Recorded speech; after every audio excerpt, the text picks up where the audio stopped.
বন্ধুগণ, স্বাগত আমার চ্যানেল ভেনাস টেক পালসে। আগের ভিডিওতে আমরা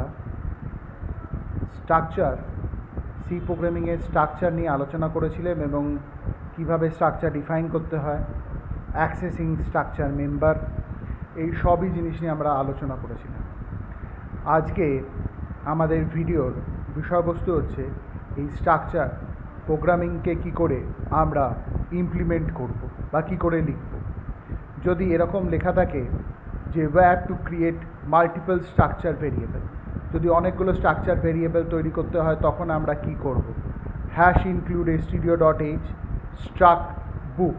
আমি এখানে একটা স্ট্রাকচার তৈরি করলাম বুক বলে, তো সেখানে তার মধ্যে আমি নিচ্ছি ক্যারেক্টার বি নেম, অর্থাৎ বুক নেমের জন্য আমি বি নেম বলে একটি ভেরিয়েবলকে নেওয়া হয়েছে যার সাইজটি হচ্ছে 100 বাইট। এরপর হচ্ছে ইন্ট রেট, এবং তার একটা রেট আছে। রেট অর্থাৎ এখানে হচ্ছে তার দাম কত, সেই বইয়ের দাম কত সেটি বলা হয়েছে। তাহলে এখানে আমি স্ট্রাকচারটাকে শেষ করছি ভয়েড মেন করে কি করি, স্ট্রাকচার বুক B1 আর B2 দুটি স্ট্রাকচার আমরা হচ্ছে স্ট্রাকচার ভেরিয়েবল মেম্বার তৈরি করছি, ঠিক আছে। এরপরে কি করছি, প্রিন্টএফ এন্টার বুক নেম আর রেট। তাহলে এখানে প্রথমে বুক নেম আর রেটটাকে নিচ্ছি। তারপর হচ্ছে স্ক্যানএফ করে কি হচ্ছে পার্সেন্ট এস নেওয়া হয়েছে বইয়ের নামের জন্য, আর %d নেওয়া হয়েছে রেটের জন্য। এরপরে অ্যাম্পারসেন্ট করে B1 dot B name, ampersand করে B1 ডট রেট, ঠিক আছে, দুটোকেই প্রিন্ট করা হয়েছে। প্রিন্টএফ এন্টার বুক নেম আর রেট, আবার আমি একটা বইয়ের নাম দিয়েছি। আমি ওটাকে স্ক্যানএফ করে %s %d নিয়েছি, ampersand B2 dot B name, ampersand B2 dot rate. অর্থাৎ আমি এখানে যে মাল্টিপল স্ট্রাকচার আপনাদের আগে বলেছিলাম, মাল্টিপল স্ট্রাকচার ভেরিয়েবল এখানের মাধ্যমে আমি ডিক্লেয়ার করছি।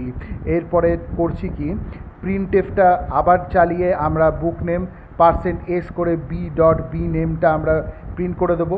প্রিন্টএফ বুক রেট, এখানে হচ্ছে /n, এটা হচ্ছে এসকেপ সিকোয়েন্স। আপনারা সবাই জানেন এসকেপ সিকোয়েন্স। আমার যে প্রথম দিকের সি প্রোগ্রামিংয়ের যে ভিডিওগুলি রয়েছে সেখানে এসকেপ সিকোয়েন্সের ওপরে খুব সুন্দর বর্ণনা দেওয়া আছে। আপনারা সেখানে সি প্রোগ্রামিংয়ের লিস্ট আই বাটনে ক্লিক করে যে লিস্ট আছে সেখান থেকে আপনারা দেখতে পারেন। এরপর হচ্ছে বুক রেট %d করে B1 ডট রেটটাকে আমি ডিক্লেয়ার করেছি, আর প্রিন্টএফ করে %n দিয়ে /n দিয়ে বুক নেম, আবার %s হচ্ছে বি ডট হচ্ছে বি নেম, আর হচ্ছে printf book rate B2 dot B2 dot রেটটাকেও প্রিন্ট করেছি। অর্থাৎ আমি যখন এখানে নিচ্ছি, দেখুন আমি কি করছি, আউটপুটে যেটা করব সেটা হচ্ছে যে এন্টার হচ্ছে বুক নেম বলেছে, তো এন্টার বুক নেম হচ্ছে রেট হচ্ছে বুক নেমটা হচ্ছে জাভা, তার রেট হচ্ছে 599। আবার একটা এন্টার বুক নেম করে রেট নিয়েছি হচ্ছে পাইথন 499। তাহলে প্রথম বুক নেমটা দেখাবে জাভা, বুক রেট 599, আর বুক নেমটা হচ্ছে পাইথন। সেকেন্ড বুক নেমটা যেটা B2-তে ধরা হয়েছে, B2 ডট বি নেমের মধ্যে, সেখানে হচ্ছে পাইথন নিয়েছি, পাইথন, আর তার রেটটা হচ্ছে 499। তাহলে আপনারা দেখতেই পাচ্ছেন কিভাবে মাল্টিপল ভেরিয়েবল স্ট্রাকচারের মাধ্যমে আমি ডিফাইন করলাম। এটা একটা উদাহরণ গেল। নেক্সট হচ্ছে অ্যারে অফ স্ট্রাকচার। আমরা আপনাকে অ্যারে অফ স্ট্রাকচারটা ডিক্লেয়ার করব। সি অ্যালাউস টু ক্রিয়েট হচ্ছে অ্যারে অফ স্ট্রাকচার। তাহলে কী করে অ্যারে অফ স্ট্রাকচার তৈরি করছে, hash include stdio.h struct book তৈরি করলাম, character B name 100, int rate. তাহলে এবার স্ট্রাকচারটা এখানে শেষ করছি কোলন দিয়ে। এবার ভয়েড মেইন শুরু করে স্ট্রাক্ট বুক বি অফ 3, এই যে স্ট্রাক্ট বুক এর মধ্যে ভেরিয়েবলটা তৈরি করলাম বি, তার মধ্যে 3টে আমি মেম্বার রাখবো। Int I for i = 0, i <3, i++, printf enter book name comma rate, scanf করে %s %d, অ্যাম্পারসেন্ট দিয়ে bi ডট নেম, অর্থাৎ যে 3খানা বইয়ের নাম আছে তার নামগুলো। আই এখানে হচ্ছে আমার যে স্ট্রাকচার তৈরি করেছি, অ্যারে অফ স্ট্রাকচার তৈরি করেছি, এইটা হচ্ছে অ্যারে অফ স্ট্রাকচার। এই বিটা হচ্ছে array of structure struct book, আর এই বিটা হচ্ছে B of 3 array of structure. এই যে অ্যাম্পারসেন্ট বি অফ আই করে আমার যতগুলো অ্যারেতে নাম আছে, মানে তিনখানা থাকবে, 0 1 2 পজিশনে, 0 পজিশনে, 1 পজিশনে এবং 2 পজিশনে তিনখানা, বি নেম কমা দিয়ে অ্যাম্পারসেন্ট বি অফ আই রেটটাকে প্রিন্ট করবো। আবার একবার ফর লুপ চালাতে হবে, কারণ অ্যারে আছে যেহেতু। ফর 0 থেকে আই লেস দ্যান 3 অর্থাৎ 2 অবধি যাবে, লেস দ্যান 3 মানে 0, 2 অবধি যাবে, 0 1 2 অর্থাৎ 0 position, first position, second position, তিনখানা এলিমেন্ট। ঠিক আছে, এটা এলিমেন্ট হচ্ছে নাম্বার, আমি কতগুলো এলিমেন্ট নিয়েছি সেটা দিয়ে দিয়েছি।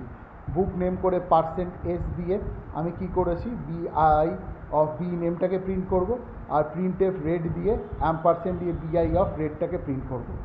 নেক্সট আপনারা দেখুন যে আমি আউটপুটটা কী করছি, এন্টার বুক নেম রেট, ধরুন সি 299, এন্টার বুক রেট মানে আমি 3 বার, এই যে প্রথম যে ফর লুপটা দেখছেন এটা 3 বার চলবে। তাহলে প্রথমবারে যখন চললো তখন সি দিলাম বইয়ের নাম, আর 299 দিলাম হচ্ছে 299 দিলাম হচ্ছে বইয়ের রেট। সেকেন্ডে আমি নাম দিলাম হচ্ছে জাভা, আর তার ভ্যালুটা দিলাম হচ্ছে মানে বুক রেট হচ্ছে 599। থার্ডবার যখন চলবে পাইথন 499। এবার আমাকে দিয়েছি কি book name C rate 299, book name ইজিক্যালি জাভা, অর্থাৎ যেগুলো আমি ইনপুট হিসেবে নিয়েছি অ্যারের মধ্যে সেগুলোকে আমি প্রিন্ট করে দেখিয়ে দিচ্ছি। জাভা রেট হচ্ছে 599, বুক নেম হচ্ছে পাইথন, রেট হচ্ছে 499। এই যে এই তিনটি এলো, এই তিনটি এই ফর লুপ যে লাস্টে যে ফর লুপটা আছে, এই লাস্টের ফর লুপের জন্য এই এই পোর্শনটা আমার চললো। তাহলে এইটুকুনির মধ্যে আমার মনে হয় আপনাদের কোনো অসুবিধা হয়নি, যে তিনটে বোঝালাম। নেক্সট আমরা যেটা পড়ব সেটা হচ্ছে নেস্টেড স্ট্রাকচার। সেটা কি হচ্ছে নেস্টেড স্ট্রাকচার, মানে স্ট্রাকচারের মধ্যে আর একটা structure, structure within a structure. If we define a structure within another structure then it is হচ্ছে কল হচ্ছে নেস্টেড স্ট্রাকচার। তাহলে এক্সাম্পলটা একটু দেখে নিই। হ্যাশ ইনক্লুড স্টুডিও ডট, এই হেডার ফাইলটা সবসময় আমরা ইউজ করব। স্ট্রাক কলেজ বলে একটা তৈরি করলাম, স্ট্রাক কলেজ বলে একটা তৈরি করেছি। তো স্ট্রাক কলেজের মধ্যে কি আছে, ক্যারেক্টার হচ্ছে সি নেম, অর্থাৎ কলেজের মধ্যে নেম, সেটার এ দিয়েছি, ভ্যালু দিয়েছি, অ্যারে করেছি, অ্যারে 100 বাইট করে দিচ্ছি, অ্যাড 100। আবার তারপরে যদি দেখুন স্ট্রাক স্টুডেন্ট, তাহলে হচ্ছে স্ট্রাকচার কলেজের মধ্যে স্ট্রাক স্টুডেন্ট মানে কলেজ নেম থাকবে, আর অ্যাড বলে কোনো একটা অংশ থাকবে, সেটি আসছি, অর্থাৎ অ্যাড্রেস, কলেজের নাম আর অ্যাড্রেস। এবার স্ট্রাক স্টুডেন্টের মধ্যে কী থাকবে, ইন্টিজার রোল নাম্বার থাকবে, ক্যারেক্টার হচ্ছে এস নেম থাকবে, ক্যারেক্টার এস নেমের মধ্যে আমি কী করেছি, এটি 100 বাইট জায়গা নিয়ে নিয়েছি, কারণ নামটা সবসময় স্টুডেন্টের নামটা সবসময় বড় হয়। আর এই যে স্ট্রাকচার স্টুডেন্ট তার যে মেম্বারটা ডিক্লেয়ার করেছি সেটা এস, আর কলেজের জন্য সি। এরপরে ভয়েড মেন চালিয়েছি, ভয়েড মেনের মধ্যে আমি লিখছি কি প্রিন্টেফ এন্টার সি নেম, মানে সি নেম কমা সি অ্যাড রোল নাম্বার, আর এস নেমটাকে আমি প্রিন্ট করবো।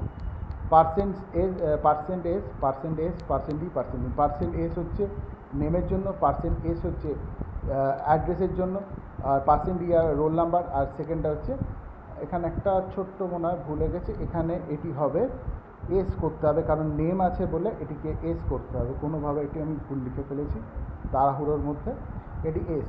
তাহলে ampersand C dot C name, ampersand comma দিয়ে ampersand C dot add, ampersand C dot S dot roll number. ভালো করে বুঝতে হবে, আমার কাছে যেহেতু আমি এটা নেস্টেড স্ট্রাকচার বুঝছি, সিটা হচ্ছে কলেজের মেম্বার, এসটা হচ্ছে স্টুডেন্টের, তাহলে সি আর এস, প্রথমে সি দিয়ে তারপর এস, মানে এসটাকে এসের মধ্যে রোল নাম্বারটা আছে, এসটা কার মধ্যে আছে, সি, সি অর্থাৎ হচ্ছে কলেজের মধ্যে আছে।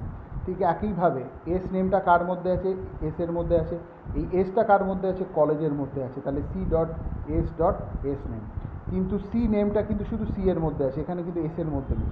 আর সি অ্যাড্রেস অর্থাৎ কলেজ অ্যাড্রেসটা কিন্তু শুধু সি এর মধ্যে আছে বলে সি ডট সি অ্যাড্রেস দিয়ে আমরা কল করছি। যাই হোক, প্রিন্টএফ কলেজ দিয়ে পার্সেন্ট এস করে হচ্ছে C dot C name, print address দিয়ে পার্সেন্ট এস করে C dot address, print roll number percent D করে C dot S dot roll number, আর স্টুডেন্ট পার্সেন্ট এস করে সি ডট এস নেম। এতদূর আমি আপনাদের বোঝালাম। এইখানে হচ্ছে সি ডট নেম মানে হচ্ছে যেটা কলেজের নেম সেটা প্রিন্ট হবে, সি ডট অ্যাড্রেসে কলেজের অ্যাড্রেসটা প্রিন্ট হবে, C dot S dot roll number মানে হচ্ছে স্টুডেন্টের, মানে স্টুডেন্টটা কার মধ্যে রয়েছে সি, তাই জন্য সি ডট এস মানে হচ্ছে যে স্টুডেন্টের যে আমি স্ট্রাকচার তৈরি করেছি, এটা হচ্ছে কলেজের জন্য কলেজ স্ট্রাকচারের মেম্বার, স্টুডেন্ট স্ট্রাকচারের মেম্বার, তারপরে হচ্ছে রোল নাম্বার। ঠিক একইভাবে সি মানে হচ্ছে কলেজ, এস মানে হচ্ছে স্টুডেন্ট, তার এস নেমটা প্রিন্ট করব। Enter C name, C add, roll number, S name.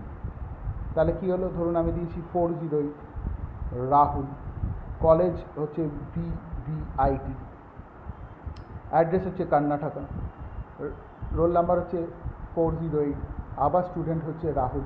এইভাবে আমাকে মানে জাস্ট আমার শুধু রোল নাম্বার আর নেমটা আমি প্রিন্ট করেছি এর থেকে, যেটা আপনার এতে আছে, কী বলে, স্টুডেন্টে আছে, আর এটা হচ্ছে স্টুডেন্ট আর এর সাপেক্ষে দুটো রোল নাম্বার। তাহলে আমাদের কাছে এসে গেল কী কী আমরা চাইছি। ঠিক আছে, কী কী আমরা চাইছি এখানে দেখুন, আমি আগে VVIT কর্ণাটকা 408 রাহুল দিয়ে দিয়েছি, এর মধ্যে এই যে স্ক্যানএফের মধ্যে দিয়ে আমি নিয়ে নিচ্ছি, সেটাকে পরে প্রিন্ট করাচ্ছি। কীভাবে সেটাকে পরে প্রিন্ট করাচ্ছি, কলেজ হচ্ছে VVIT, অ্যাড্রেস হচ্ছে কর্ণাটকা, আর নাম্বারের মধ্যে 408, আর স্টুডেন্টের মধ্যে রাহুল চলে এসেছে। তাহলে আমার মনে হয় আপনাদের এই নেস্টেড স্ট্রাকচার বুঝতে কোনো অসুবিধা হয়নি। যদি কোনো অসুবিধা হয় আপনি আবার আমাদের বলবেন, আমি সবসময় তৈরি আছি আপনাদেরকে বোঝানোর জন্য। আর আপনারা আমার এই চ্যানেলটিকে শেয়ার করবেন, লাইক করবেন, সাবস্ক্রাইব করবেন এবং আমাকে আরও উদ্বুদ্ধ করবেন যাতে আমি নতুন নতুন ভিডিও নিয়ে আপনাদের কাছে আসতে পারি। আর আমার যদি আগের ভিডিওগুলো দেখতে হয় তাহলে আই বাটন লিঙ্কে ক্লিক করে আপনারা দেখবেন। এখানে সি এবং জাভা দুটোই প্রোগ্রামিং কোডের ওপরে বর্ণনা করে দেওয়া আছে।